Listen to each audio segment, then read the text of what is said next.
Okay. It's going through the intro. You saying online? Yeah. Okay. So yeah, we should be back on and saying it's live. Well, let me wait in the comments. Yeah. Um, 5 seconds. all right. Y'all let us know if the audio's good. The stream went down. Let us know if the audio's good. Y'all saying 10. Okay, so we could pick up and continue.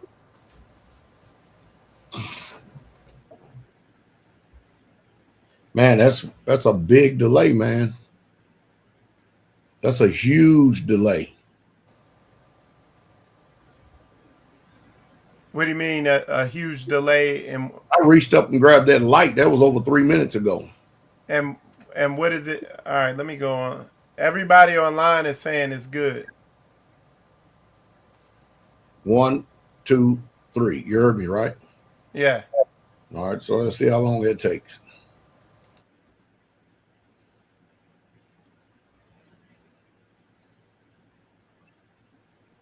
I counted 7 seconds. I could be wrong. It's Oh, mine still going. yeah, that's a connect. That's your connectivity where you're at. Where I have not folded my arms in the last minute. so you're saying what you're seeing on StreamYard versus what you're seeing on YouTube?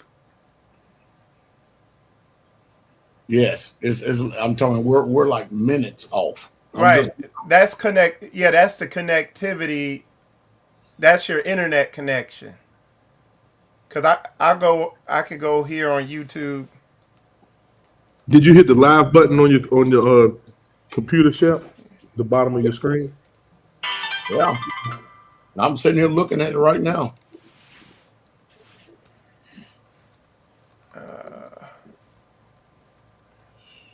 I'm coming up on 2 minutes, waiting for I still don't see it yet. It's just way off, man. It's way off. Yeah, I'm gonna see what my speed is. Let me see. Maybe we need to come out of this and then go back in. Nah, it's that's just your connection, Pastor. Cause My connection is a T1. It's pretty damn bad.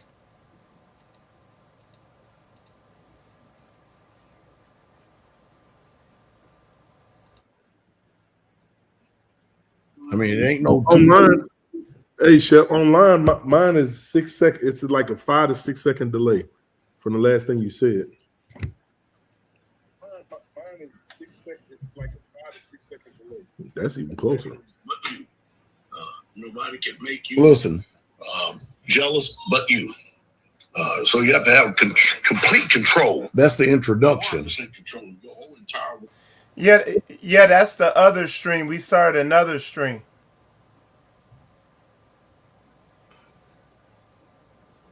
All right. Hmm.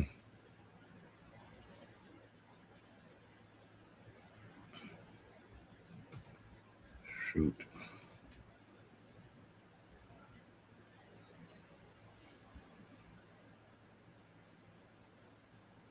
Well, I don't know where we at. I guess you're going to do some give a radio check or something in the chat room because Yeah, they said good. I did one when we started. I'll do another one. Y'all let me know how the audio and the video is in the chat. I just ain't gonna look at that. I'm just gonna shut my phone down.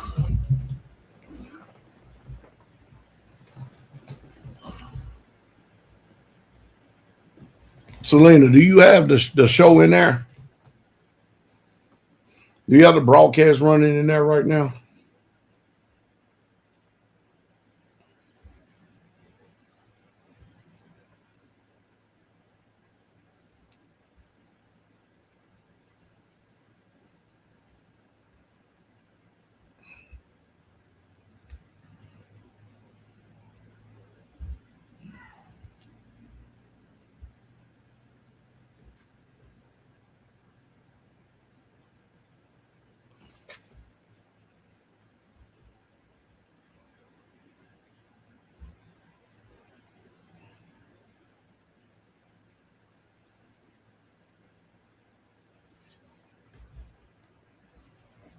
Can't hear you. The stream's good. Everybody's saying it's good. All right.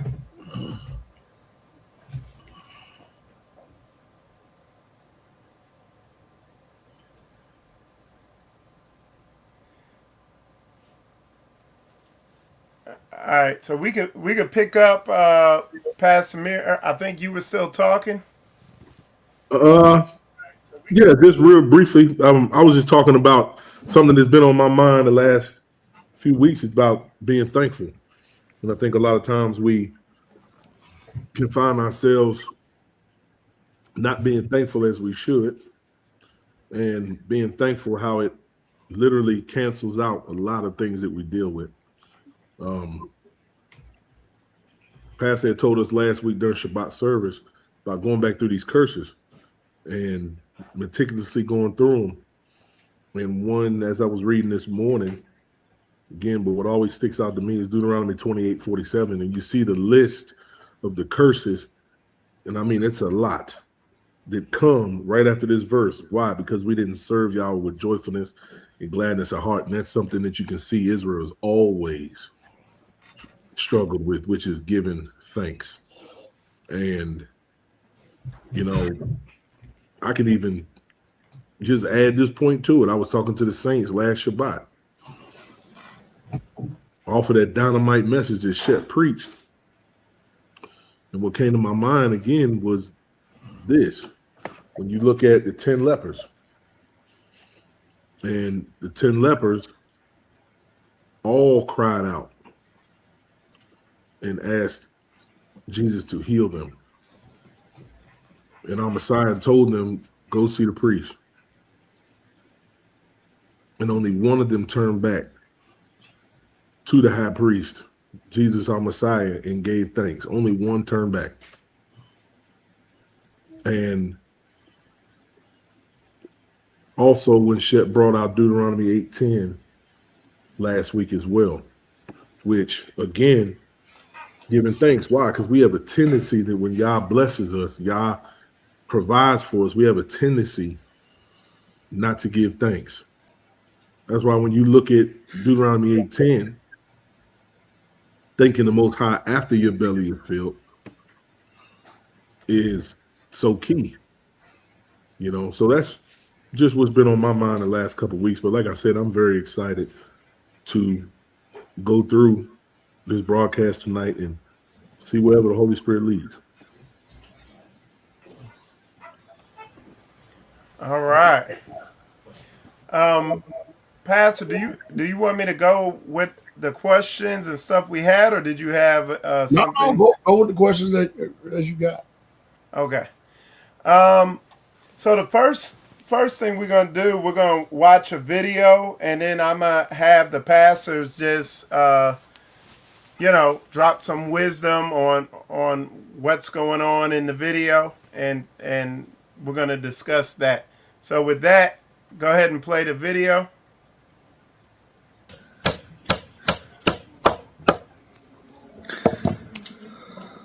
So what happened to this meal? I don't know. Find a straight one.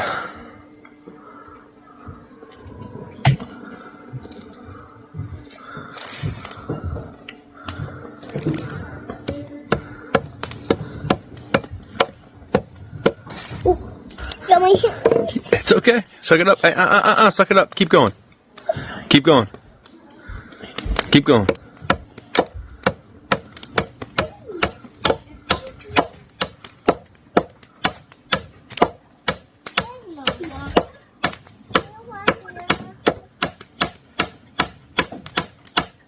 There you go. That's how you do it, buddy. Good job.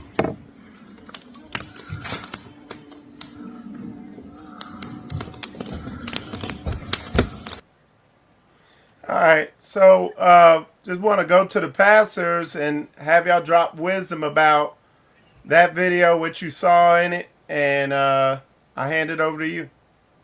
That's good leadership. That's good fathership right there, because the father is obviously already done taught the young boy or the young son how to properly hammer nails. And of course, he, like all of us have had, make the mistake, and we end up injuring ourselves. And the first thing we want to do is start crying, start hollering, start talking about the pain instead of finishing the mission or the job. So the father was laser focused and kept him on point. Look, keep going.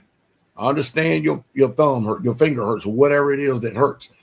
But we're here to get this nail driven in. All right. This is no time to be crying about our injuries, no time to be crying about our feelings, feeling this stuff. Let's get this nail done.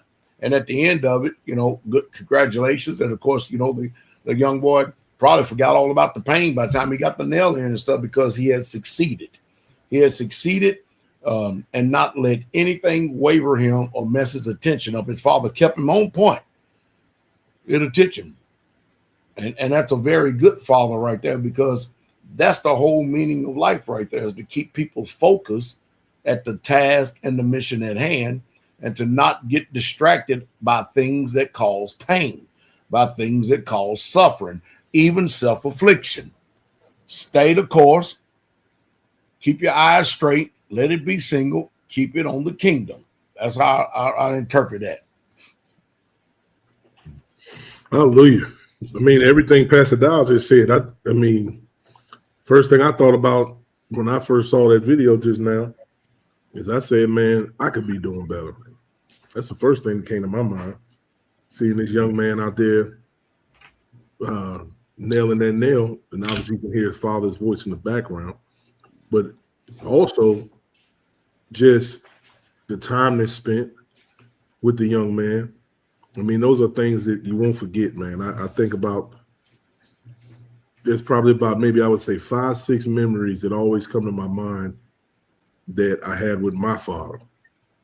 Whether it was outside doing some type of yard work, whether I was watching him up underneath the car doing something, or times I even watched my father cook food. At times I've seen him do so many different things, but there's about 5-6 memories that always come to mind, and you never know which one is going to stick with you, obviously, until you get older. I give the example many times of when I saw my father crying out in his office one day and praying, and he didn't even know I was there. But because I saw him do that, that answers so much for me as a grown man, because I know what to do and how to go to the Father because of it.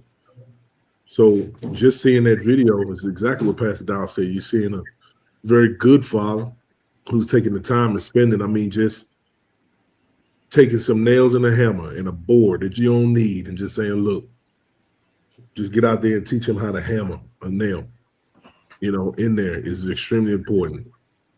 I mean, like I said at the beginning, that right there, just looking at that said, okay, I see where I can be better at. It's just those simple things. So I definitely am appreciative of that video there. Hallelujah. Also, it's a very good thing that his mama wasn't there, because if his mama was there, she would have doctored him. She would have picked him up and see how the little wound was going and everything else. And he's learning as a son how to be a man one day at a very early age. So this man is to be commended. And I'm not saying, because that is the nurturing spirit of a woman. I'm not downplaying what a woman is. That's her nature. That's her character. She hardwired that way. But I'm glad to see that the son is of age where he's around his father and not around his mother, learning how to wash clothes and clean house and dishes and everything else, if you understand what I mean. And those are not by any stretch of an imagination menial task. Just today, if I'm doing something out on the land and my sons have never had the experience or they never saw it, I make sure I get a hold of their mothers and say, get them up here and let them just look so they can see what's going on. And I son 1 and 1, 2 and 1, 5. And I'm telling you, man, when they see these heavy equipment fired up and they see it running, it's one thing to see it running, but it's another thing to see it in operation. And man, they get so elated and so excited about it. They just love that stuff. And so I'm teaching my sons at a very young age, man stuff, what you're going to be doing for the rest of your life and in the kingdom. It just don't stop here. The building is still going to keep going in the kingdom. And I let them have their time with their mother and stuff like that, but the rearing and raising of them is solely up to the father. Michael Israel. All right, that was good. That was good. And you know, one of the things in this society, you know, there's an epidemic of men who've been raised in feminized environments. It's a feminized society, and it caused a lot of men to be timid. And I know a lot of men are drawn to this ministry because they see it as a beacon of light or the last beacon of light of real masculinity. One of the things, one of the questions I wanted to ask you, pastors, is what can men do to overcome timidity? So men who haven't been raised with like a father, like what you saw in the video we watched. And the definition for y'all, for those of you who might not know, the definition of timidity is, or timid, means feeling or showing a lack of courage, confidence, or boldness. So want to ask the pastors, what can men do to overcome that? What does that look like? You know, I hear a lot of times about how that, of course, this is society today. Bunch of dysfunctional homes. The father is simply just not there in the home, and if he is in the home, he's not in his role. He's either become emasculated and feminized with the feminine movement with the women, and he's become a shell of a man. But when men are grown, I don't understand. When you're growing up and you don't have a father in the house, the streets become your father. When you're growing up, you don't have a father in the house and you come into the faith, then your elders and your pastors and your leaders, they become your fathers. So I don't understand why we divorce and we forget ourselves of the maturation periods and the things that we go through in life. And then some things we just flat out overlook. I do believe that I have the answer to it, though. But anytime you talk about being timid, the first scripture that comes up in my mind, and whenever Jesus is talking, that scripture. So in Revelation 21:8, he says, but the fearful, let me read 7 first. He said, he that overcometh shall inherit all things. But what do you have to do first in order to inherit? Well, you've got to be an overcomer. You can't sit up and cry. You can't sit up and wish that things were. You got to drive on. You got to stay focused. But he that overcometh shall inherit all things, and I will be his Elohim, and he shall be my son. Then it goes on to say, but the fearful, the timid, and the unbelieving. You know, some people are so full of fear.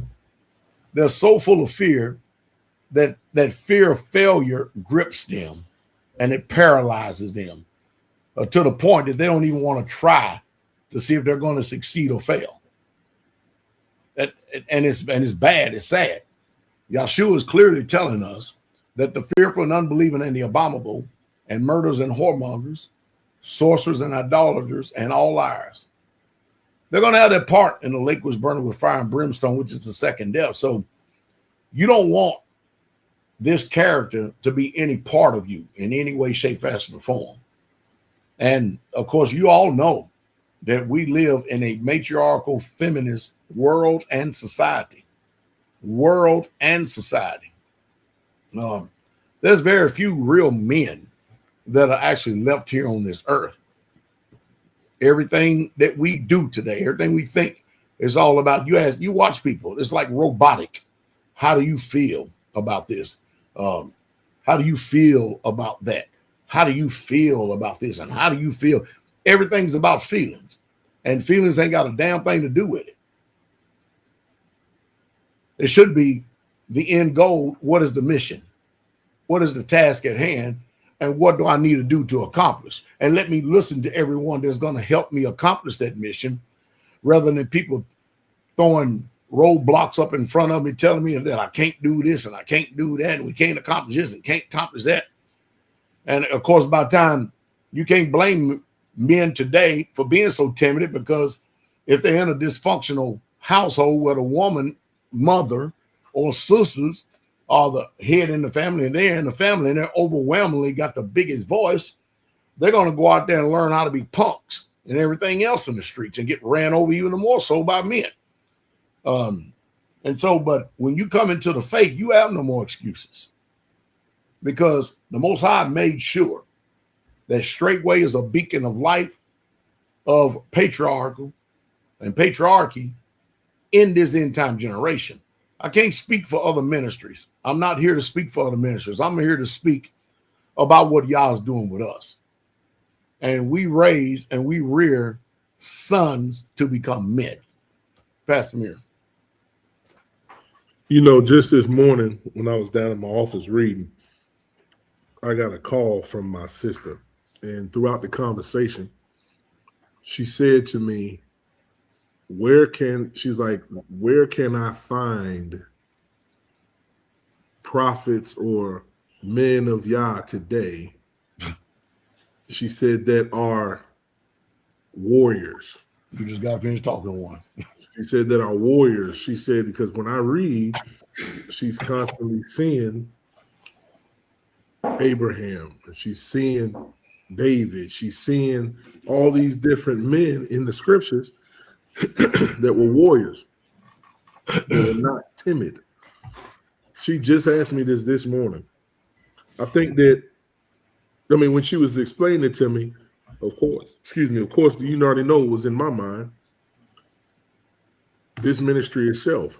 And a lot of people may have things that they want to say and whatnot, but if we're just being truthful and we're being honest and past this feelings and emotions driven society, a lot of men came to this ministry and learned to become men.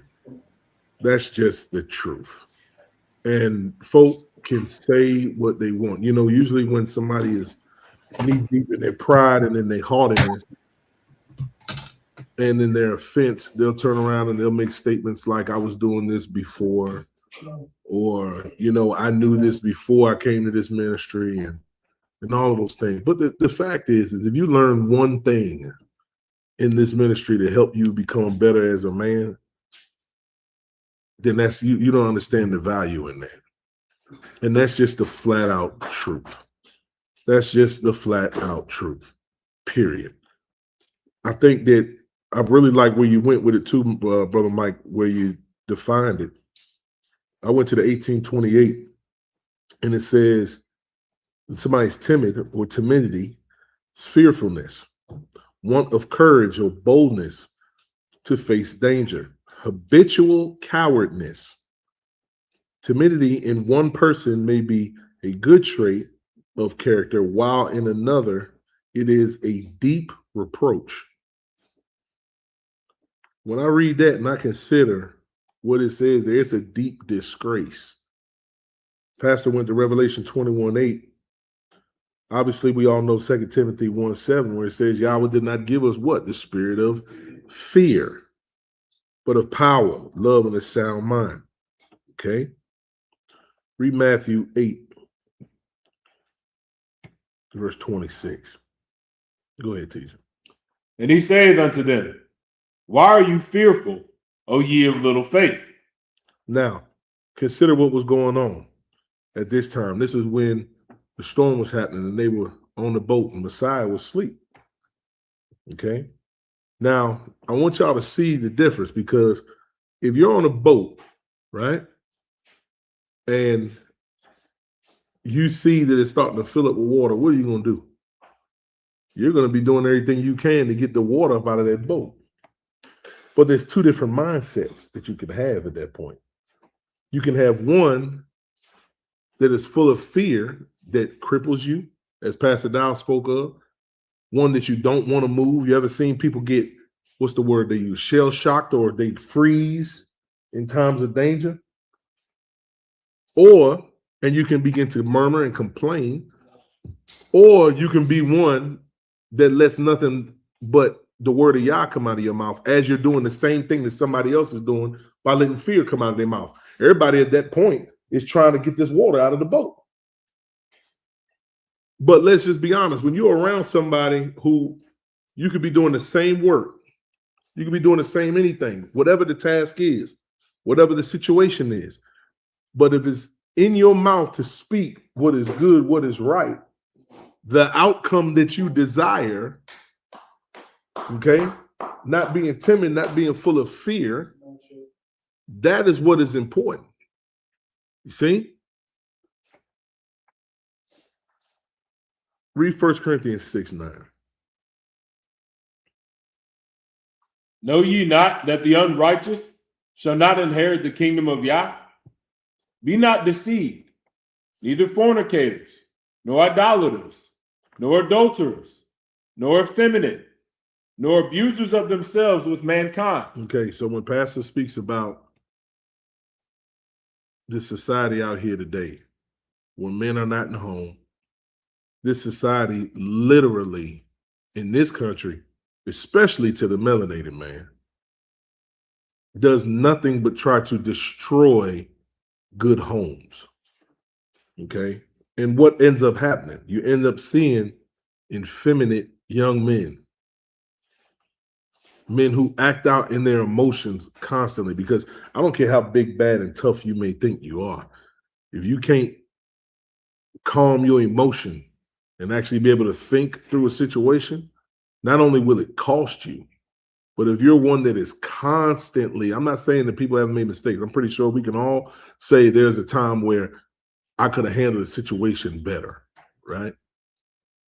But if that is your constant MO, to just act out your feeling emotion, that's because you're effeminate. That's because you're soft. If it always goes to fighting or words of fighting and lashing out, that's because you're effeminate. That's because you're soft. That's usually really a fearful man. The one who's sitting around talking about what they're going to do, this, that, and the third, that's usually a fearful person. Say it again. Like straight up. That's usually a very, very fearful person. We can walk down the same street, and if I see a dog inside his fenced yard barking and barking and barking as you walk by, but if I keep walking down the same street and I see another dog in his fence and he ain't barking, but he just steady looking at you as you walk by, chances are I'm not going into that fence with the one that's not barking, because he ain't got to let you understand that I'm here. I see you. See? And this is what we don't understand a lot of times. So to answer the question, because it's a really good question, because it should make us to really, really think. If you know me, I'm always going to say what? Look at yourself first. Look at yourself. Where are you being shy, nervous, lacking self-assurance? Where are you not courageous in? When the book tells you that, be strong and of good courage. Yahweh, your Elohim is with you. See, these are things that we have to know and then move in it. That's the only way that you're going to move in faith, because in his faith, because anything else after that is going to be unbelief. And without faith, it's impossible to please him. See? But to answer your question, what can a man do to overcome it? Obviously, there's prayer, there's deliverance, but here's the main thing. It's your training, it's your practice, it's your repetitions, okay? These are the things that you're going to fall to.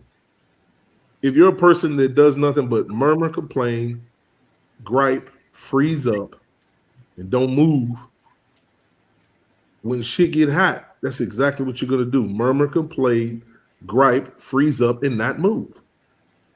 But if you're a person that has worked it over and over and over and over, whatever the situation is, guess what you're going to do? You're going to fall to that. Because there's a time that comes up where you're going to have to react. And it can't be you sitting there thinking. because sitting around thinking will freeze you up too, opposed to you just fall to something because you've done it so many times. You know, this is very, very key, but it's a very good question. It's a very, very good question. This is the way to overcome being timid, is constant repetition. It's something that is good, something that is valuable. Hallelujah. Let me give you an example about what you said, Shep. I'm going to give a real-time example that happened today. We've got probably maybe 3 of us that are really, really excellent heavy equipment operators. I mean, really good. And everybody knows, y'all know that hill that where we slide down every winter, and that hill where the house is, right? So I'm working on that today. So what I'm working on is I'm working on putting a retaining wall midway of that hill. Midway and then upwards a little bit. Are you following me? Now, before you do that, you full well know that you're getting ready to do an extremely dangerous job. Why is that? Well, because first you got to start with the backhoe. I take the backhoe, and mind you, look, I'm like this on the backhoe, backing down the hill. I have my outriggers out. I wait till I got to a certain point, get the outriggers out, I inch my way down because I am at it's a very serious incline, if you understand what I mean. And when I put my outriggers down, and I go ahead and I start digging out a spot. I'm trying to make me a big flat spot so that I can get the skid steer down in there and then start cutting midway, long ways, the length of the house and the side of the hill. Does that make sense? So I did that. I got in the backhoe again. I came back up, and I went up, set the outriggers down a little more.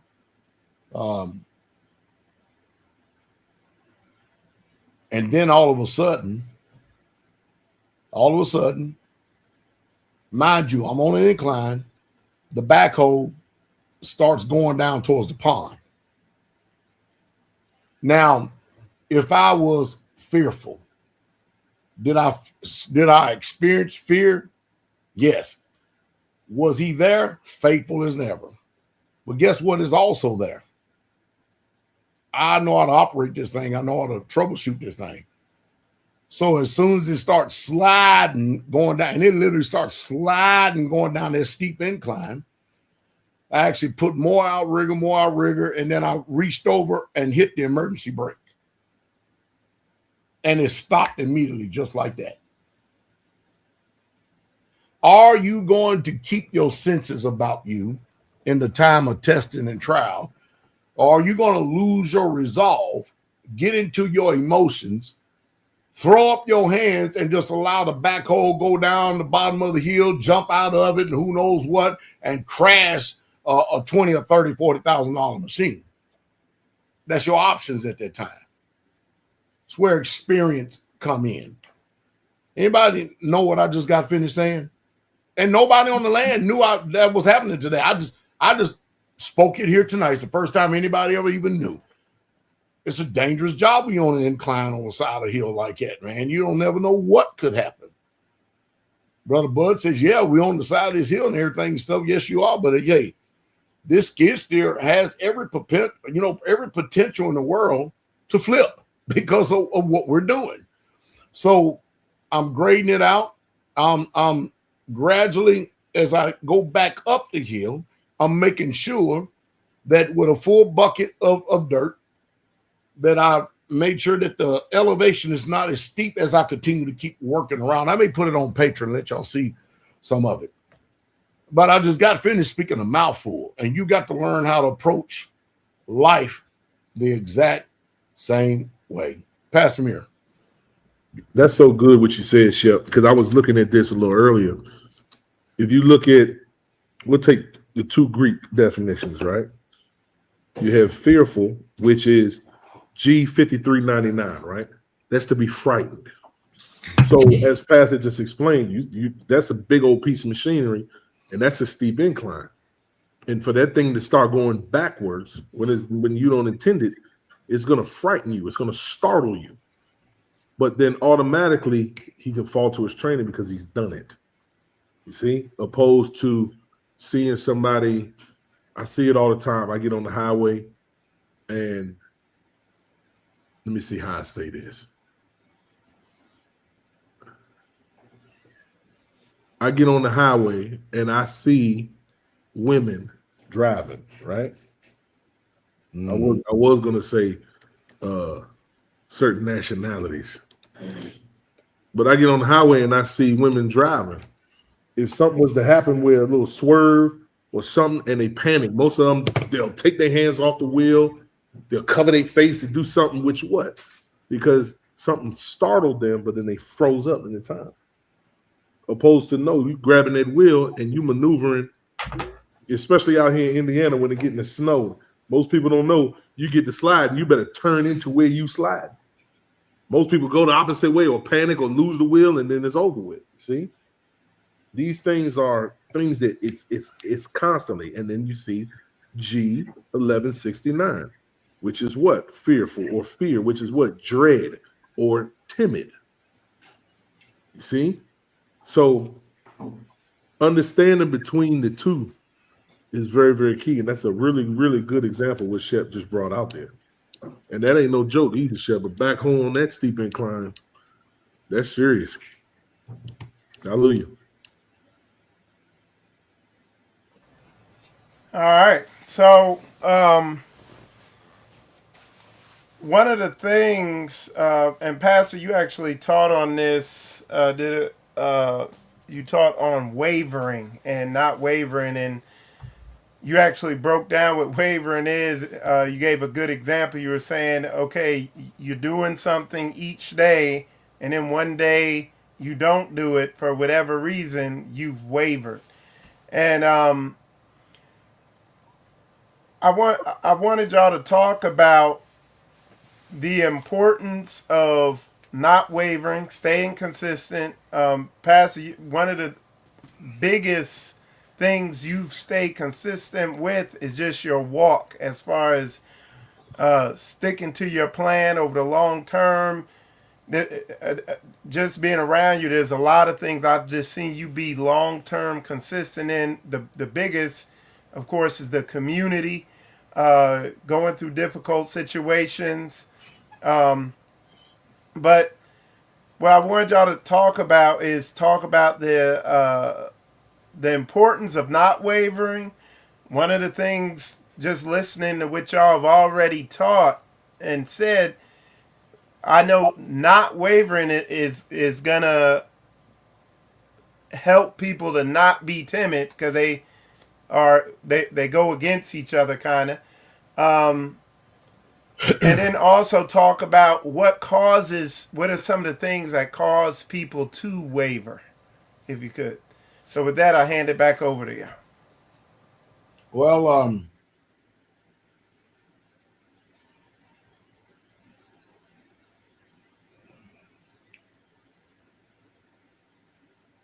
an unstable person of an unstable mind, instability comes because of lack of experience.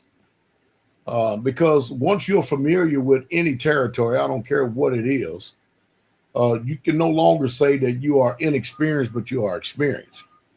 One of the passages I've been using, even in the faith messages, is over in James, the 1st chapter, when it says, if any of you lack wisdom, let him ask of Yah.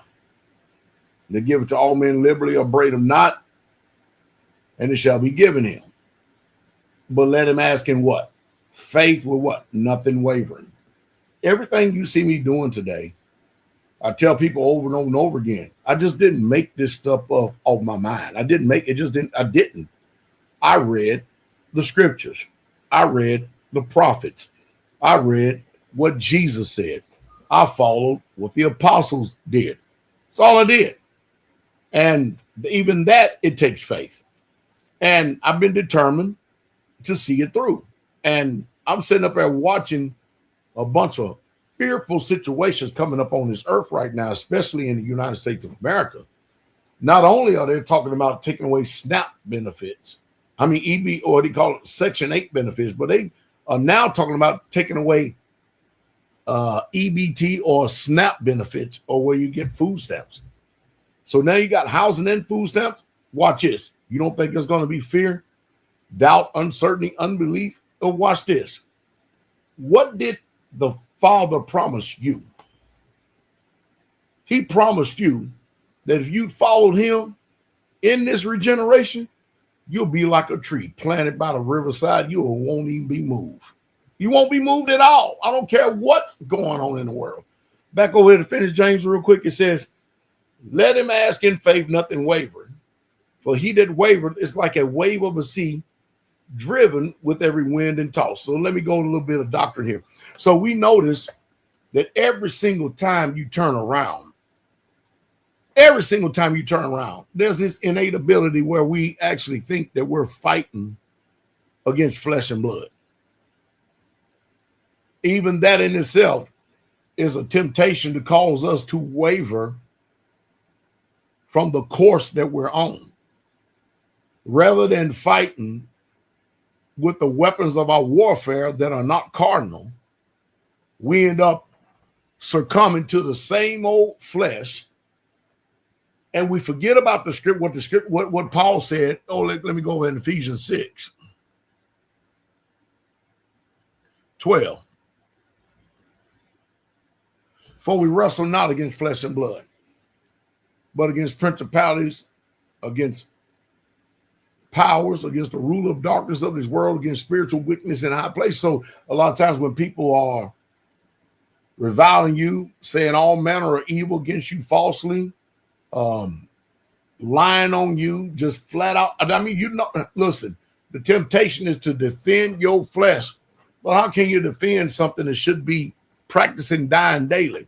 It's just another temptation to get you to waver from the course, but you need the knowledge to know that we're wrestling not against flesh and blood. There's some demonic spirits behind these people that are motivating them, and they've succumbed to them. They've given over to them.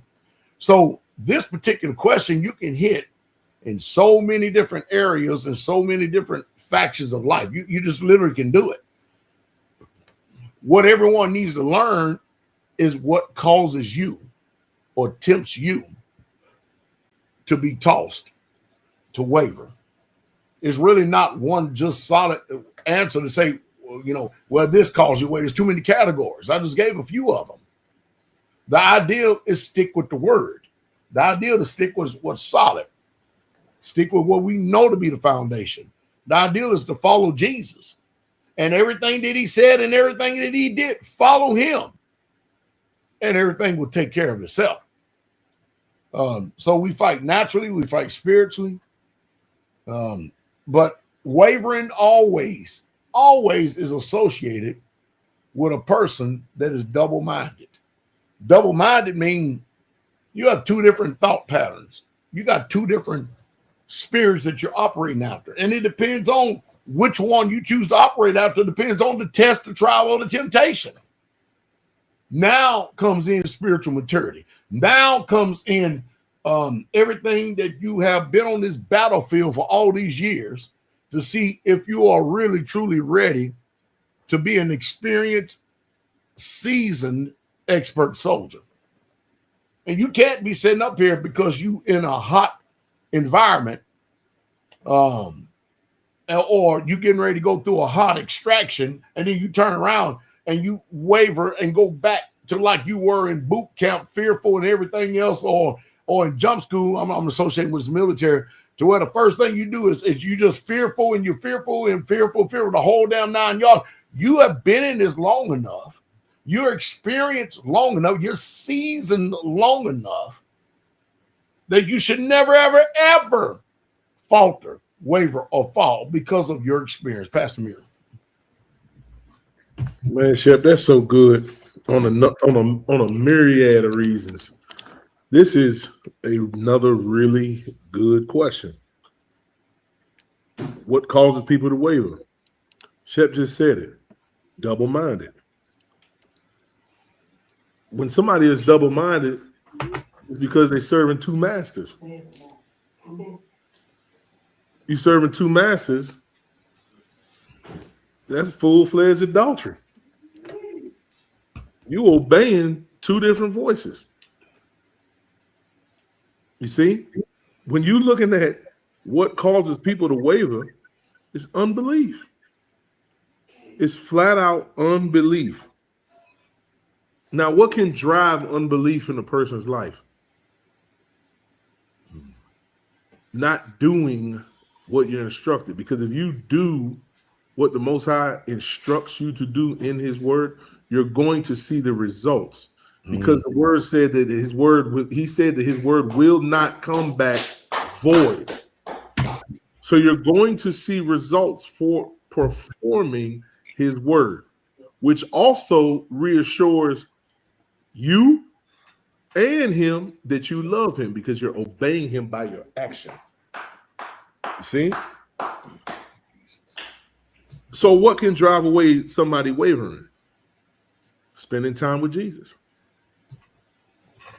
That can take away, right? Because what is it going to do? It's going to lead you to obedience.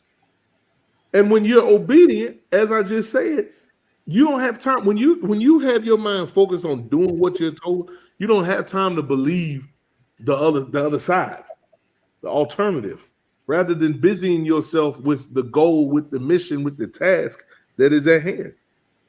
And then who are you doing it for? This is for your own soul salvation. And this is for the young ones that's coming up behind you. This is for your households. This is for your sons and your daughters. I wrote down here another reason what causes people to waver is because they got backup plans. They still got ways to go back. They still have something to fall to. You see?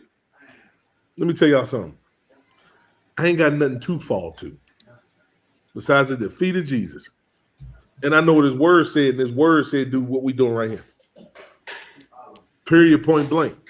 But what ends up happening is when you got a backup plan, when you still got a bridge somewhere that you can fall to, at the first sign of adversity, guess what you're going to do? You're going to take that out. You're going to take that out every single time. It's just like if you got an alcoholic. If you got an alcoholic who's trying to stop drinking, you're not going to he's not going to have a bottle sitting in his house. Because at the first sign of temptation, he's going to go drink that bottle. And we see this stuff constantly, and it's like we don't know these things. We let me say it this way. We do know them, but we're not acting upon these things. This is the last thing I'm going to say about this because Pastor answered it flat out. It's either this, man. It's either his faith, his faithfulness, like we learned last week in Shabbat, or his fearfulness. One's going to lead to life, one leads to death. We got to stop thinking that there's a middle ground. The book tells you that every day that you are to do what? Choose life. Choose you this day who you're going to serve. That is your job. That is what you're supposed to do. You're going to make a choice every single day if you're going to be faithful or you're going to be fearful. That's a choice. And one is life and one is death. And every day it must be chosen. Every single day it must be chosen. And throughout the day when you find yourself, because it's easy to decree and declare something. It's easy to turn around and begin to do something. And then what do you do? As soon as you decree and declare what you're going to do, what does your enemy do? Come try to get you to make that void. By what? Your mouth. Because he know that life and death is in the power of your tongue. So he puts something on your mind. And the first thing he does after that is try to get you to speak it. So you can cancel out the very same thing that you decree and declare earlier. We got to watch what we do and watch what we say, man.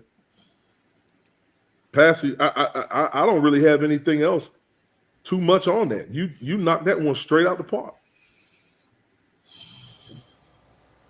All right. So I want to go into another question that just kind of popped in my head while both of y'all were talking, and that is, you know, how much energy should saints put into into trying to get people to understand things or something, or change some type of behavior? Because sometimes people, they'll act like they're receiving it, or there's a multitude of things that can drive that. But what I wanted wisdom on from both of y'all is, how much energy should we as saints pump in to trying to help somebody or work with somebody to get it? And for particularly for you, Pastor Dow, over the years, how has that changed? Like early on, how were you with stuff like that? And then all the way up to now, where your wisdom is at now on that. And just what are the signs that people are getting it and they're moving along, versus that maybe it's a stall tactic or whatever the reason they're not getting it. So yeah, hopefully that made sense. I know I rambled a little bit, but I hand it over to you. No, you don't give them zero time, period. I mean, I don't understand, man. Listen. I'm gonna use the best example that there ever was and ever will be.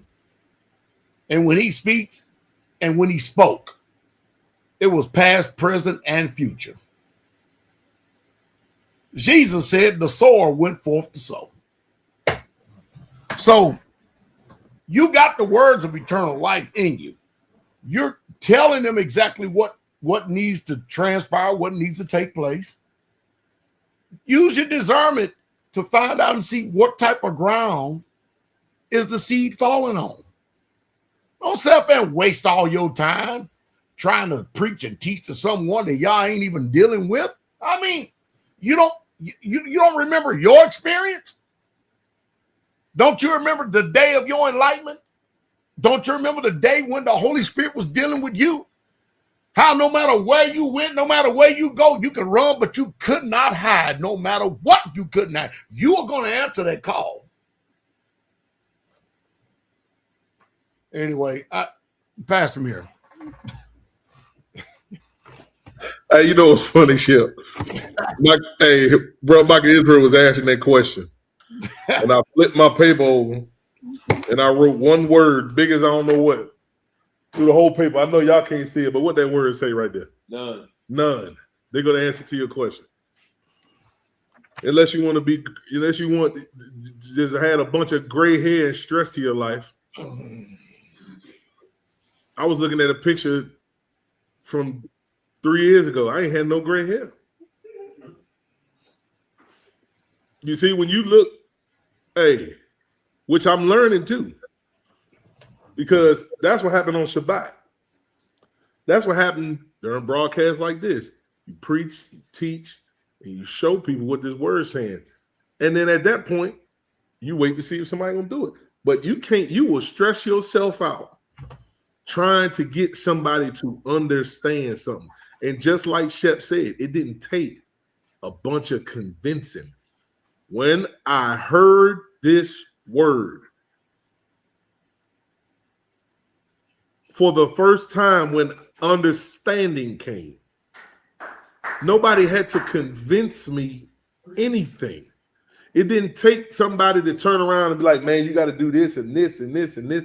When I heard, come out of her, and then I saw an example of people that have come out.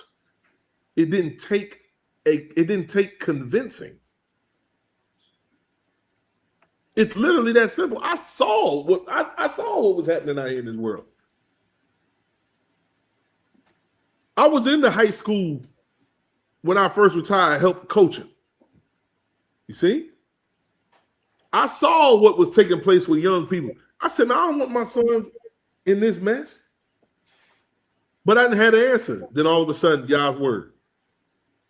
Then I see a man preaching it. Then I see a people living it. What else do you need? What other convincing do you need? You know, it's ridiculous. And see, that's the problem. The book says, "Do not cast your pearls before swine, and that which is holy unto dogs."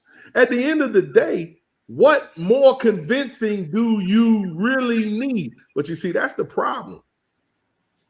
The problem is we think that I got to sit up and preach and teach everybody. No, let your pastors do the preaching.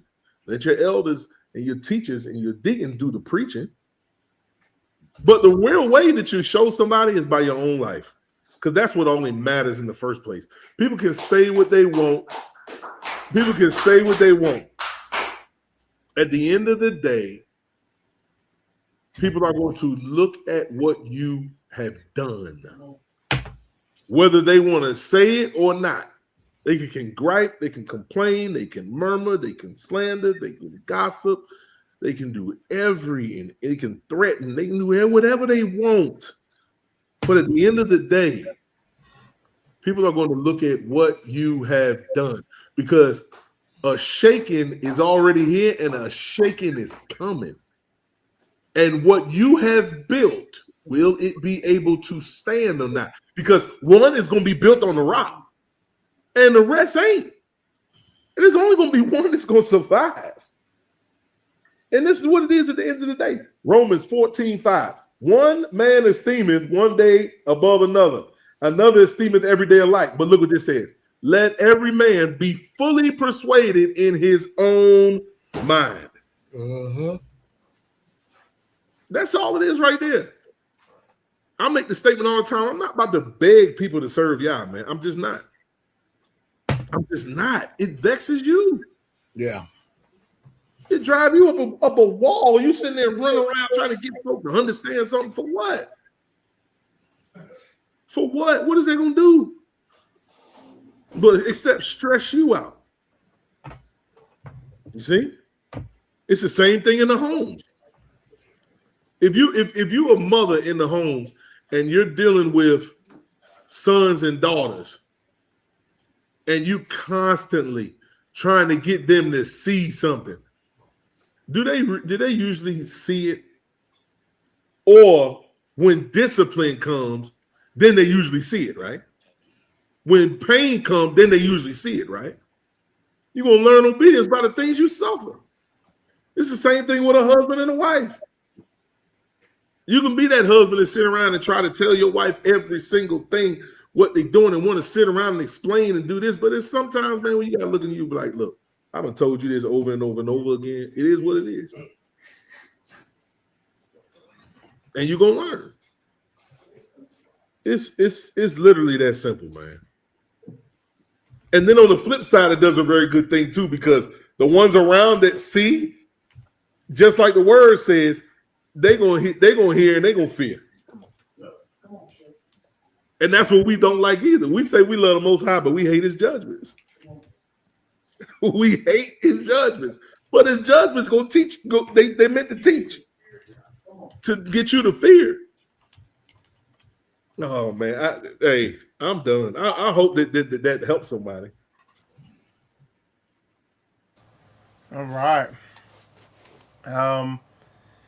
We went through. That was all the questions. We went through them all.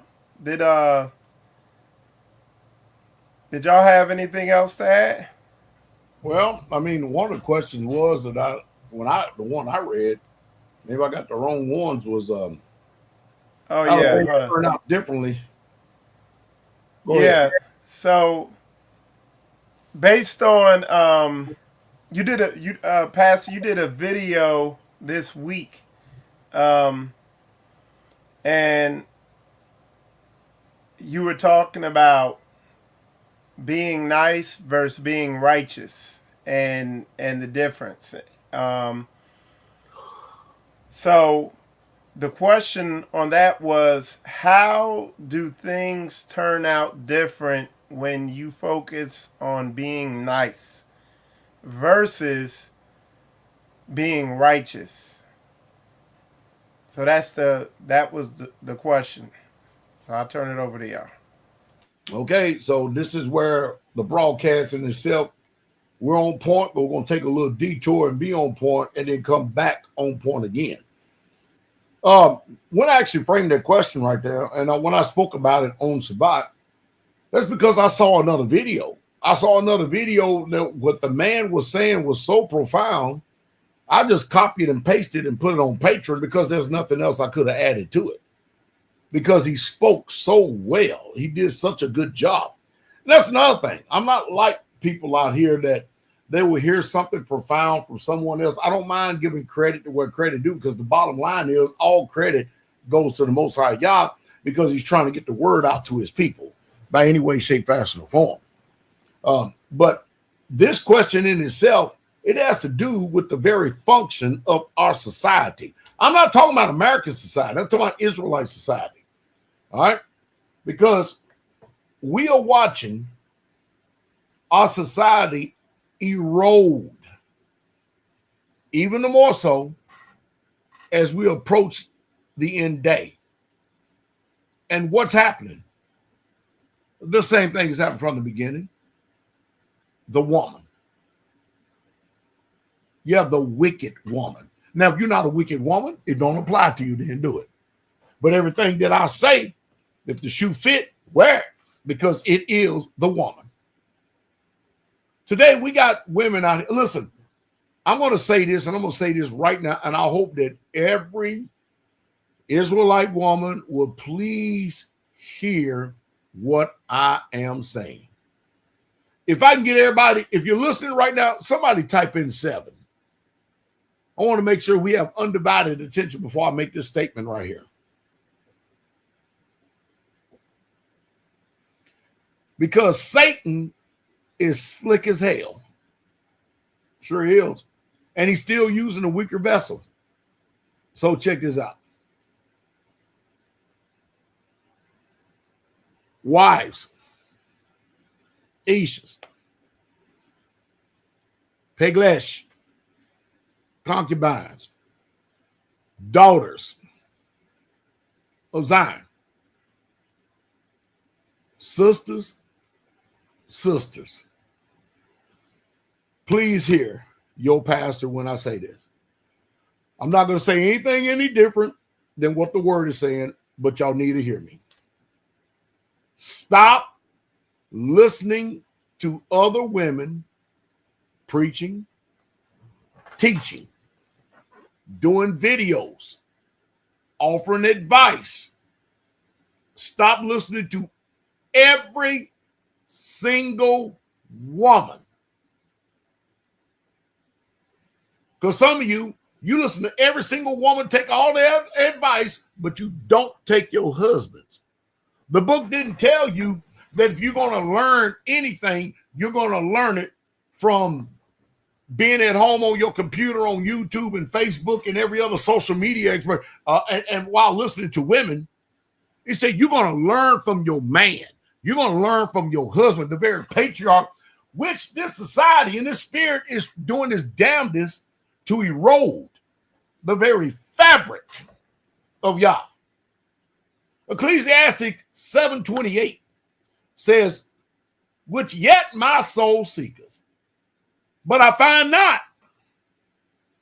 One man among 1,000 have I found, but a woman among those I found not.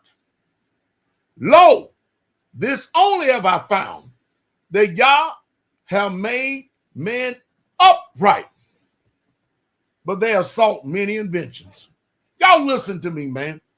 I'm trying my damnedest to make sure you men know you're the priest of your home. Well, you got your woman out here prostituting herself to every Tom, Dick, Harry, Mutt, and Jeff, listening, watching videos and hearing whatever instructions somebody else got, especially coming from a woman. She's done breach your authority. Take a look at what's really, truly taking place behind the scenes. We're living in a world today. The last great falling away or the reset we had here straightway. Sure, it was orchestrated by a wicked elder that was in this ministry. Sure it was. But more than anything, the reason why a lot of these men fell away is because they're dealing with women who have a doctrine of equality. We live in a patriarchy, not a matriarchy. And this society's patriarchy. And people are confused. They're duped. They're deceived exactly what's really, truly going on. This is the matriarchal ministry right here. And y'all never gave us a democracy.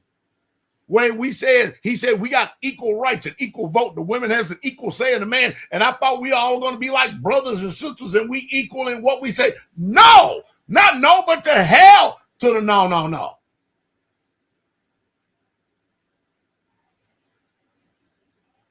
Men, it's been high time for you to stop apologizing for bringing forth truth into our lives, your lives.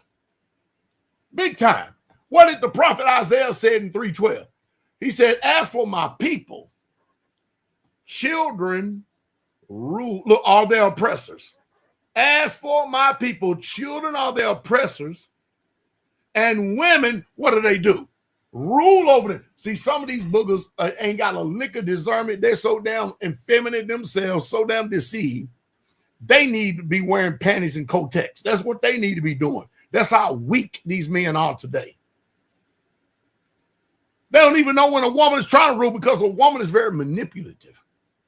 A woman will do whatever. She'll sit back and study your weak ass and watch you and then inflate your damn ego and make you think you're making a choice and decision and giving the answer when she is done moved heaven and earth, house and home, every single thing in the environment around you for you to come to that conclusion. And she says back, go, that's right, honey, I agree with you. Whatever you say, when it's been her that's been the one that's doing the saying. As for my people, children are their oppressors, women rule over them. Oh, my people, they which lead thee cause you to err and destroy the way of your paths. See, because of this doctrine of equality and feminism, if you have the eyes to see, you're watching women out front, even watch it today. They're out front doing all the talking. They're talking on social media. They're making videos on YouTube. What are the men doing? Co-signing what they say. I saw an abomination on this earth. I saw kings walking beside horses, and then I saw servants on top of them. Effeminate men co-signing for the rhetoric of these rebellious Jezebelic women. You know what? We've always had some similitude of holiness, set apartness, and righteousness that even remind us, even still to this day.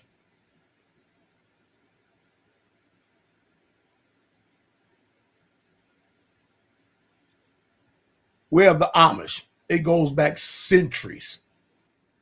Their traditions and their customs, they haven't changed. The Mennonites. Even the Catholics, with some of the most devout women, and especially the nuns. And then you go over to the Arab countries and stuff, and you see the way women carry themselves, and the women are set apart, even in pagan religions in India. And what do women want to do when they get Americanized, westernized and stuff? They want to forget about all that holiness. They want to take the scriptures, twist, warp, and distort because these damn weak, sip, and feminine ass men ain't got no voice against them. You think you are the authority. They let you be the authority at their picking and their choosing.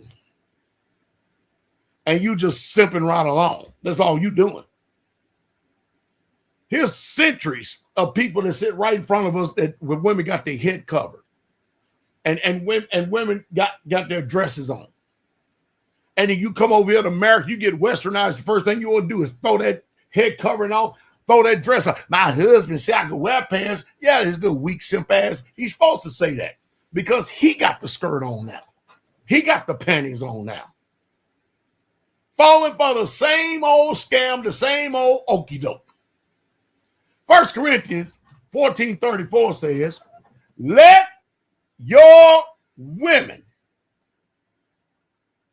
keep silence in the assemblies, for it's not permitted unto them to speak, but they are commanded to be under obedience, as also said the law. Well, what law says that? Well, let's go over to Numbers chapter 30 here real quick, and let's see what the law says.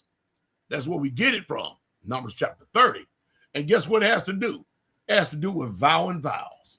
Now, isn't that amazing? Now, let's go down here to where it's talking about verse 6. And if she had an husband when she vowed or uttered aught out of her lips, wherewith she was her soul were wherewith she bound her soul, and her husband heard it, and he held his peace. How many times these women speaking, these husbands sitting back, listening as if you hear something profound. Only damn thing profound come from a man out of his mouth. Period. Point blank. You are the priest of your home. You are the patriarch of your family. You are, man. She's designed as the weaker vessel to submit and obey you. That's the way it's supposed to be. But you done set up there and y'all done accepted the role reversal. And that's the reason why today you can't tell a damn man from a woman in this society, because everybody want to cross-pollinate and be what somebody else is. Men need to search their own soul to see what the hell they really truly made of, because many of them, all they want to do is cater to the damn woman, just like Samson did, and end up falling after a great fall. Where you gonna learn? Verse 7, and her husband heard it, held his peace, at her in that day that he heard it, then her vow shall stand. How many of you men sit up there and let these women make vows in your house? Because you don't believe, well, I ain't got nothing to teach you no more. You ain't got a damn thing to teach you in the first place, so sit down and shut the hell up. Let a real man stand up in front of the congregation and do the teaching. But no, if you're going to disavow that, what if it say in verse 8?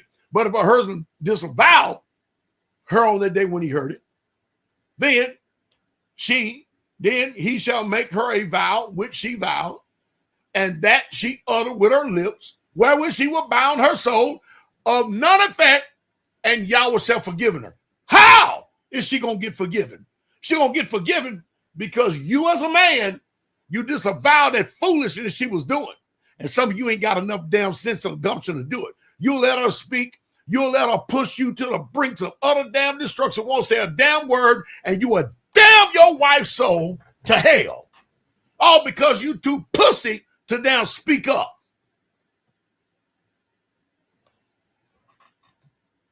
Verse 10. And if she vowed in her husband's house, or bound her soul by a bond or an oath, and her husband heard it, and he held his peace at her, and disavowed her not, then all her vows shall stand, and every bond wherewith she had bound her soul shall stand. But if her husband, see, and this is what we have today, the husband is just letting any damn thing float because you get deceived by soft voices, good words, fair speeches, and you never discerned that the devil could be speaking right through your damn wife.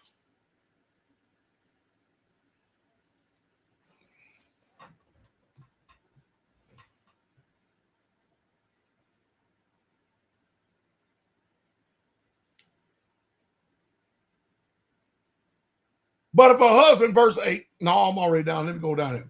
Verse 11. But if her husband heard it, and he held his peace at her and disavowed it not, then all her vows shall stand, and every bond wherever she had bound her soul shall stand. So guess what? Now we're looking at the total destruction of the family home because of these weak, impotent, and feminine, soft-ass men don't even have enough righteousness in them to know what the word says to disavow a damn vow. As a result, the damn families are being destroyed.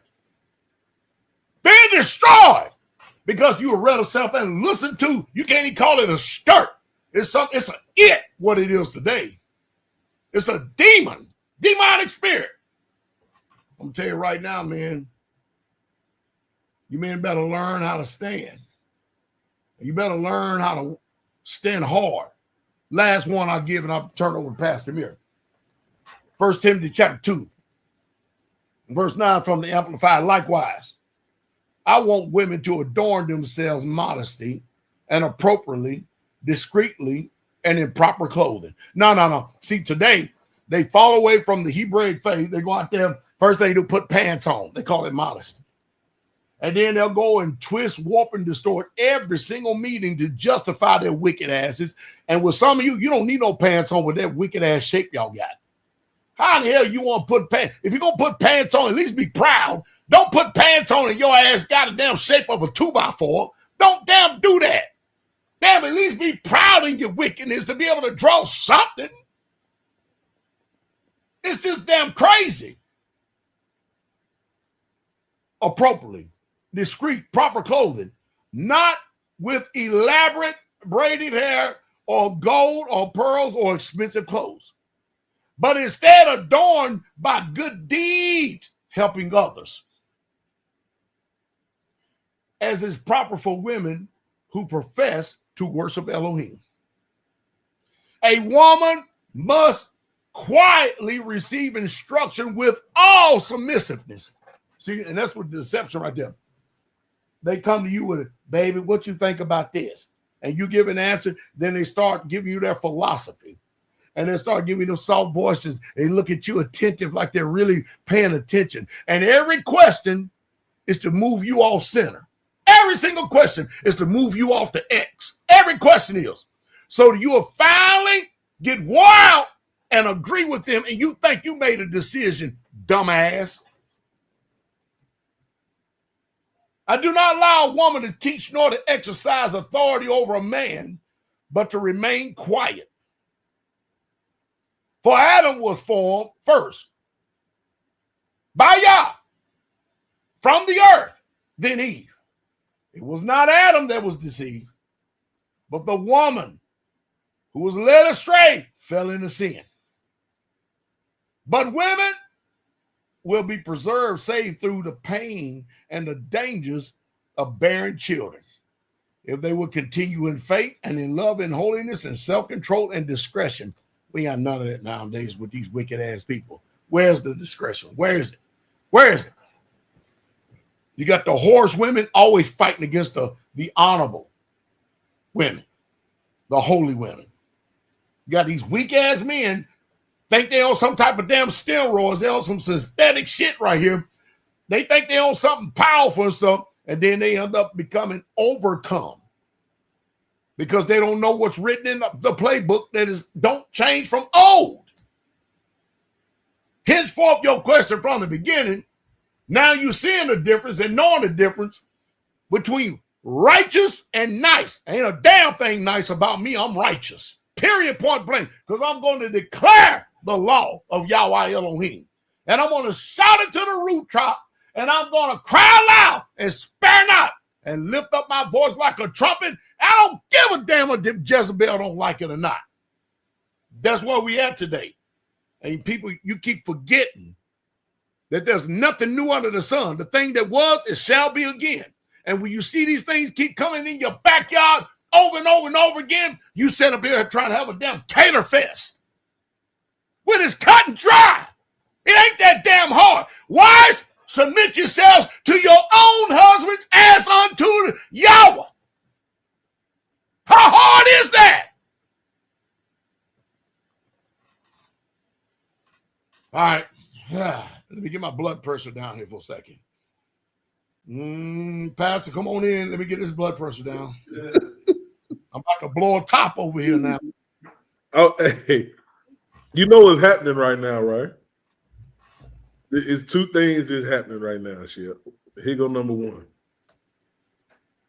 If a man sees himself, and this is what he need to guard himself against, but if he see himself and he hears this and he acts out in this, first thing he gonna do is go home and get to screaming and hollering.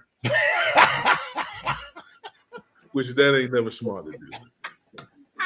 Because it's you the one that failed. And then I'm gonna tell you the main thing that happens. Here goes the main thing. And the thing is, I'm getting ready to say, you know that what I'm getting ready to say, it's gonna piss them off. You wanna know why? Because they know it's the truth. Here's what happens. The other thing that happens is they hear this, and the first thing they do is they grow all these muscles and this toughness against every other man. I'm talking about double and triple time. They grow all this toughness and boldness against every other man, especially the one that is speaking against this wickedness, rather than their wife. Because that's the only way that they can show some type of what they may deem as masculinity at that point. You know how many times I done seen this? You can get on a brother about his wife or what she's doing, and all of a sudden he'll buck up with you. Yeah. And he'll grow tough with you, but won't do nothing to this woman. Won't correct her in nothing. How many times we done seen that? And you know it's the truth. You know it's the truth. You see? This whole thing, man, goes back to Genesis 3. Every bit of it. Look what the serpent told her. You shall not surely die. For Elohim doth know that in the day you eat thereof, that your eyes shall be opened, and you shall be as Elohim, knowing good and evil. And when the woman saw that the tree was good for food, and that it was pleasant to the eyes, and the tree was to be desired to make one wise, she took of the fruit thereof and did eat, and also gave unto her husband with her, and he did eat. It all goes back to that. There goes your equality. There goes your thirst to be equal with men. Not realizing that the minute you make yourself equal, you come out from underneath your protection. There's no more protection at that point. Look at the society we live in. It tells a woman they can do anything a man can do. Where you can be blind and deaf and be able to see and hear that that's foolishness. But that's the society that we live in. I want you to go to Ecclesiastes. Look at watch when you hear this in the Amplified. Chapter 7, verse 26. Go ahead.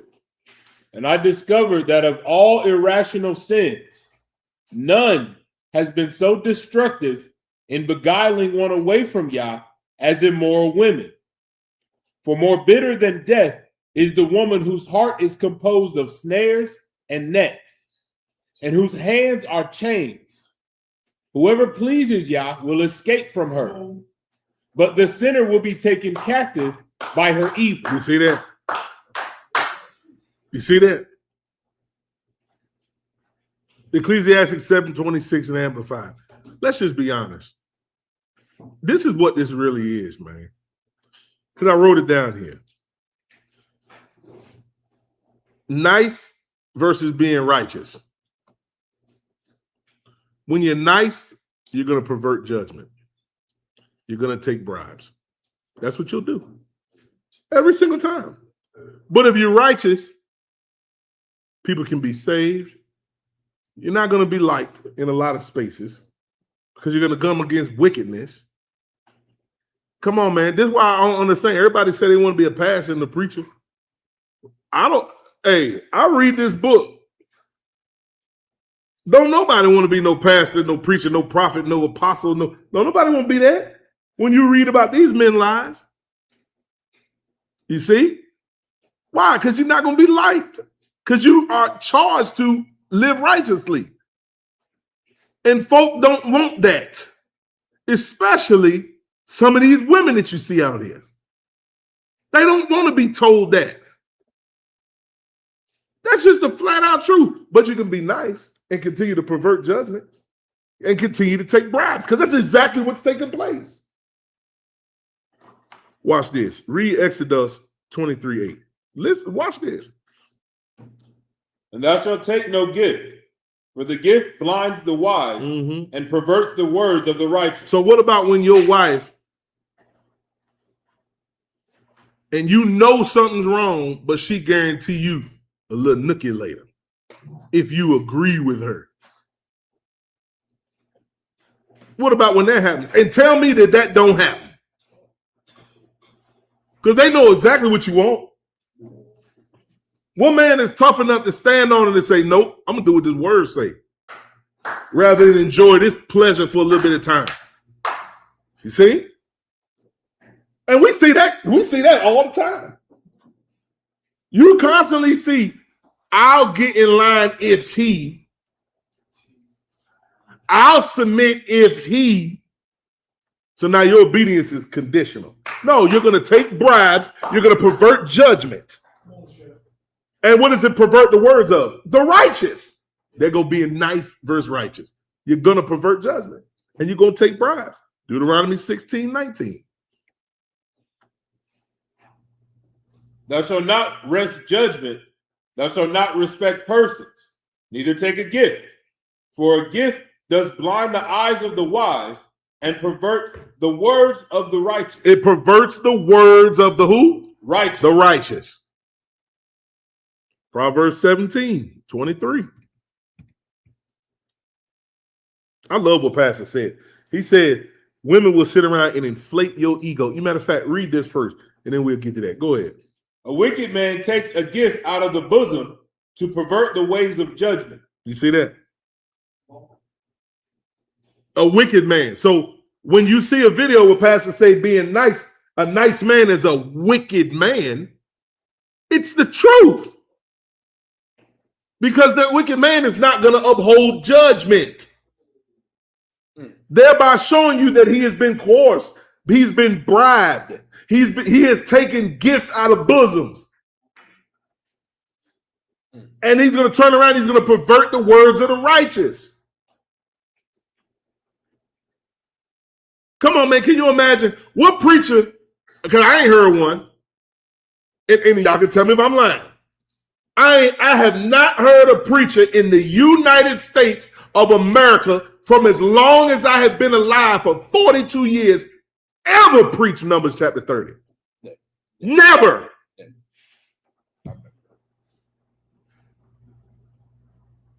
That's a bold statement. You gonna tell me I heard it? Because I ain't never heard it. I've never heard a preacher preach Numbers 30. Tell your passing preachers and them to go preach Numbers 30 on first day when you go to church. That'll be the end of that church that day. Can you imagine standing up telling these women, hey, you can say and vow and say what you're going to do all you want, but your husband has the power to cancel it before Yah and man. And you are charged to obey and listen to him. Well, they'll cut a fool, won't they? But the thing that gets me is when you look at the order and the role of things, what if your children was to act like that? Come on, it's unacceptable, man. It'd be unacceptable. If your sons and daughters will act that way, Pastor said it. Women will inflate your ego. You know how they'll do that? They'll be in habitual disobedience, but then at the same token, turn around and rave about what great of a man you are as long as they get in their way. You know how many times I've seen this? As long as they get in their way, and you can be as wicked and as nice as you want to be, as long as they get in their way, guess what? You the greatest man on earth. You can cheat, rob, pervert, do just wickedness, and they'll talk about how great you are. But the minute you stand up for righteousness and do what's right, now all of a sudden they start kicking. The compliment stops. The Thanksgiving stop. The countenance drops. You know, before, when you're doing something and you, oh man, you're just a good man, you're a good husband. I thank the Most High Yah for you. But as soon as that correction comes, all that got thrown out the window, didn't it? It was as if it was never said. As soon as you decide to not pervert judgment, take bribes and stand on righteousness. I said it and I'm going to say it again. A nice man is a man that will pervert judgment and take bribes. And he pervert the words of the righteous. Hallelujah. Well, I'm also going to tell you this. Y'all ready for this? A woman will never, ever lead a man to salvation. Only a man can do that. Ooh, I just said a mouthful. Ooh, I just said a mouthful. Y'all don't feel that quickly in that word? Come on. Come on. I was getting ready to read something right here. Go ahead. Can you imagine? No, let's just be honest. Men and women. Let's just be honest. You see, that's a problem we have in this generation. Don't nobody want to be honest. Don't nobody just want to say it what it is. I thank the Most High for his wisdom. Can you imagine? Look what the word say. 3 times in a year shall all males appear before Yahweh, thy Elohim, in the place which he shall choose, in the feast of unleavened bread, in the feast of weeks, and in the feast of tabernacles. And they shall not appear before Yah empty. Can you imagine if that was a verse to tell you that all women shall appear? You know the work that got to go through before Passover and unleavened bread to get your heart right? Can you imagine? It'd be over with. Paul told you about not taking the Passover unworthy, discerning the master body, making sure ain't no malice in you. And then a man is there to cover his house. Can you imagine if it was a woman that had to do that? Let's just be honest. One day you're up, next minute you're down. One day you're smiling, one day you're frowning. Don't nobody know what the hell wrong with you. And the worst thing you can do is, what's wrong with you? I'm telling you, man, this is Satan. Who did Eve speak to in the garden? Did she speak to a demon? Who she speak to? Satan. He came straight to her. And y'all think that it stopped today. Satan coming straight to y'all doing the same damn thing. And some of y'all sitting there listening to this mess. But it takes a righteous man, not a nice one, a righteous man to be able to stand up and say, no, I see the devil. How do I know that? Jesus Messiah saw the devil sitting there right there on Peter. Go ahead. Didn't he rebuke him? And this was right after he just told Peter that man didn't reveal this to him. But Yahweh did. Go ahead. And then he turned around and tell him, get behind me, Satan. Go ahead. He sees Satan. Now I'll go to the death with you. I'll do this. I'll do 3 times. Hey, 3 times before the cock crow. Say it. You gonna deny me? I would never. Oh, really? Imagine you say that today in the household. Why you always doubting me? You speaking death. You speaking over me in a way you're not there to encourage me, nigga. Because I know you. How hard is that? I keep trying to tell y'all, we over spiritualize things a lot of times. When you read the book and you read Jesus Messiah make the statement, and you read it many times, he makes this statement, and you read it, and Jesus, knowing what was in their thoughts, and we'll turn around and read it as if y'all don't give you the same discernment, and you don't know what's in your women's heart when you got the Holy Spirit. You can't answer for me. Bullshit. Yeah, I can. Number one, I'm supposed to. And number 2, I can discern what you're dealing with. I know what's in your thoughts.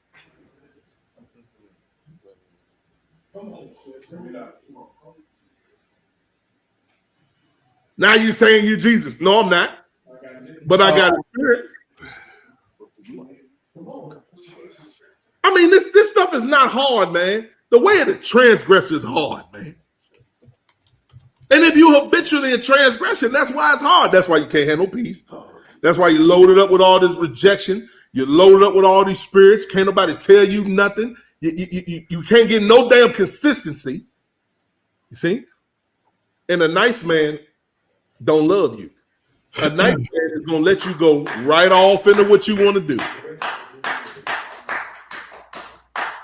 When the book tells me that corrections and reproof are a way of life. What you saying? You see? Man, Shep, you done started something. Shep, this is your fault because you made that statement. It's the truth. Can you imagine if they had to lead us? It'd be over with.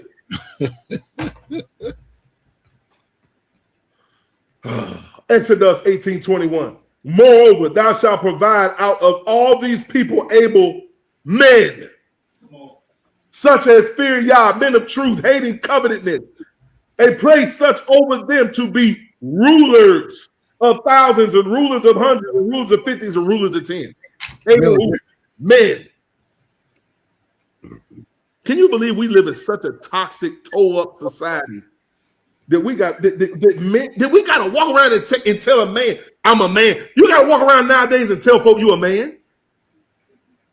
They actually have debates and talk shows and YouTubes and all of this discussing why women are not equal to men. Are you serious? This is the day and age we live in. I was looking on my own. Huh? Bullshit. Faith, come out here. Man, come on, Chip. Come on, Chip. You see how the words just keep coming? That's because it's written on the heart. Oh, man, Chip, we could talk about this for 3-4 days. Well, we got about 9 more minutes, and we're going to top it out, and we're going to send it to the door. Hallelujah. We'll send it to the door because so people don't understand. How do you know? How are you able to discern? Well, what does damn Hebrews 13:17 say about the shepherd? See, they want to try to remove everything that the book said about what Yah is the one who ordained and put in order. They want to remove that all out of the way. And it says, obey them that have a rule over you and submit yourself, for they watch for your souls, and they must give an account that they may do it with joy and not with grief, for it is unprofitable unto you. Go ahead, live your life. Don't obey your shepherd that God put in front of you, even though he told you, I'm going to give you shepherds. And they're going to be according to my heart. Well, I don't like your heart, Jesus. Good. It don't make no difference. I'm going to give you shepherds, righteous Israel. They'll be according to my heart, and they're going to feed you with knowledge, and they're going to feed you with understanding. That's what they're going to do. Well,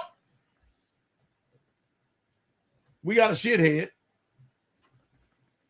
and that's what these, let me get my camera back if I got to do my hand like that. So this is what's going on.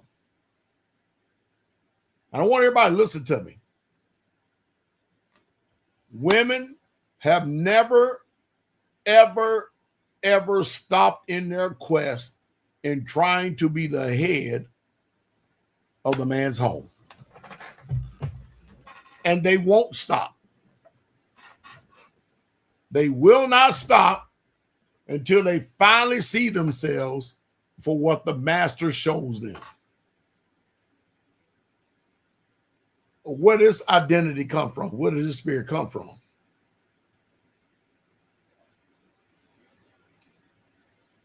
Isaiah 14:12 says, "How are you fallen from heaven, O Lucifer, son of the morning? How art thou cut down to the ground, that is the weakest of nations?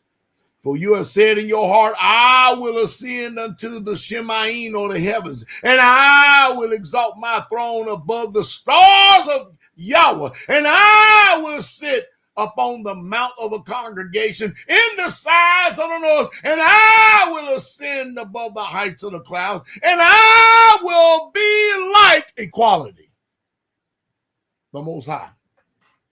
Yet, you're going to be brought down to hell to the sides of the pit.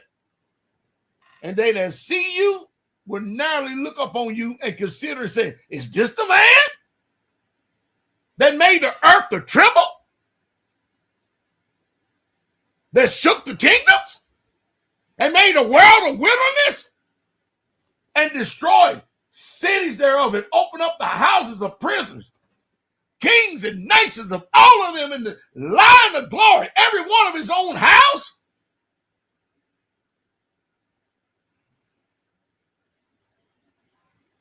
Let me end this on this. Listen, I am doing my damnedest, and it's become increasingly challenged as I add more to my house. And it's become increasingly challenged as I add more to my house. And I'm not saying because the addition is because I discern and see the level of wickedness that is not only in myself, but in all of us. I don't give a damn if you've been around 40 years, 30 years, 20 years, 10 years, 5 years, 1 year. If it wasn't for y'all's mercy, they didn't even send us through this experience to be able to see it. Listen, I know what salvation is. And not only am I trying to make sure that my house has salvation before my time is up, I want to make sure that they're able to teach them to my children's children after I'm gone. This is how locked in and laser focused I am. I have zero tolerance for foolishness when it comes to patriarchy and authority in this house. I have zero. I already know what's the shitbag has been trying to usurp every damn household in every kingdom from the beginning. You think he's going to stop in his quest and he's going to create a whole new paradigm? Oh, I'm not going to use the woman no more. I'm going to come up with something new. Bullshit. Pastor Muir. Shep, I ain't got nothing else because I'm telling you right now, if I get to talking about this again, we're going to be going off in the 10, 12 o'clock, and I ain't got no. There's nothing else to be said. Oh, boy. Look what he just read. That's the same thing Satan tempted the woman with, equality. The same thing that he wanted. When David said, great is Ayah, greatly to be praised. In the city of Ayah, and in the mountain of his holiness. You see? He said that the city on the sides of the north is the city of the great king. But here's Satan say he want to ascend to this. And he turned around and did the same thing. That's what he said. If y'all can't see this, I'm telling you, you better not listen to them damn demons. Them damn spirits that come to you that want to tell you they hate me. They this. I realize some of y'all already too far gone. Hey. Trust me, I get it. Some of y'all do not need a physician. You got it figured out. So go on about your bad self. You got it all figured out. But for the ones that will listen and understand, don't get offended. Don't start listening to them voices come to your mind. Why they got to get on the woman? No, this is for your soul salvation, because if you don't understand, Satan hates you. And he put righteous men in front of you that's trying to save your soul alive. In the name of Jesus. I'm done. I thank the Father I know the word, because it helps keeps me sanctified. It helps keeps me straight. It rebukes the hell out of me. It corrects me. It instructs me. It leads me. It guides me. I thank the Father for Jesus. I do. And I'm glad that my mind doesn't run after its own constitution after all these years. Glory to the King. Michael Israel. Man, it's a good show. It definitely delivered.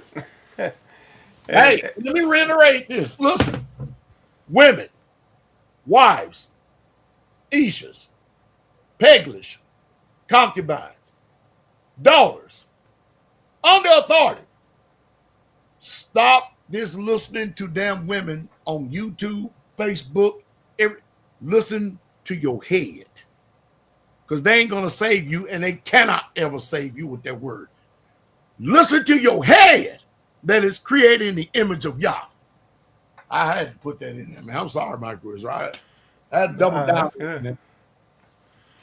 Yeah, it definitely delivered on the title, Biblical Masculinity, Ask the Elect. That was a good title for today. It was right on point.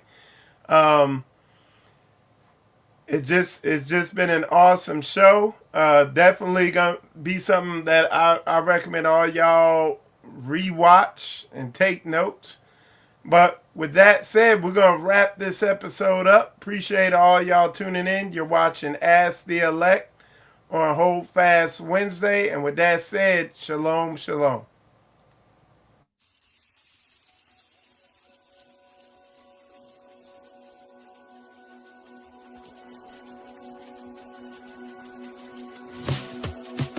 You give me joy, joy, joy, joy, joy.